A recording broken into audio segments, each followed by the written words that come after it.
summary question. We'll read the passage quickly, get the key points on our fingertips, and then look at the options. The most important question we can ask about a work of art, the most important questions that we can ask about a work of art are whether and to what extent it furthers extra artistic aims. So, when you look at a piece of art, what are the two questions? Does it further extra artistic aims beyond art?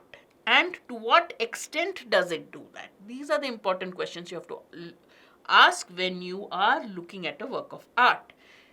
This is what the author says. Then he says, the idea that artists should make what they feel compelled to make regardless of such considerations, that in fact the artwork should be protected from responsibilities of this kind, seems part and parcel of a discredited role model of the artist as exempt from workaday morality. He says, those who say that an artist should just draw whatever he feels like doing without taking these workaday morality and other things into account, that is not correct. That belongs to a discredited romantic model. Okay. The primary mode of engagement of students with the text seems to be a particular kind of moral judgment, as though they can see anything else in stories or poems. Before they can see anything else in stories and poems, they have to sort them into piles of the righteous and the problematic. These responses are an index of an anxiety about our own moral status, a desire to demonstrate a personal righteousness in our response to art.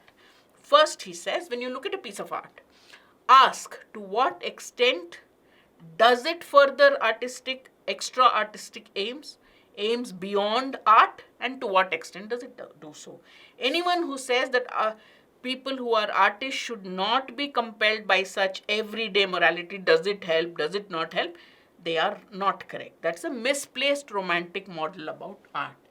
But the other thing he points out is nowadays people, when they pick up a text, whatever they are doing, they seem to, even before they know what is written, they seem to segregate it into correct, right, and problematic. He says such judging or looking at a piece of art or literature in this way, just a reflection of the anxiety, just a reflection of a student's it's an index of anxiety, and it's also a desire to demonstrate your personal righteousness in response to art, which the author doesn't approve of.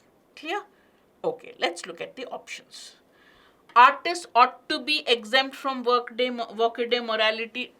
Author says that artists are exempt is a misplaced romantic model about art. So the author does not say they should be exempt. A is therefore wrong. Art should be judged on whether and to what extent it furthers extra artistic aims. True. We are anxious to demonstrate our personal moral status in our response to art. This has also been mentioned in the passage. But is it the main point? The author starts with what are the two most important questions you should ask about art. Then he explains the state and our response to art, what it is. Right? So this is the important part. This is just a statement, not the main point.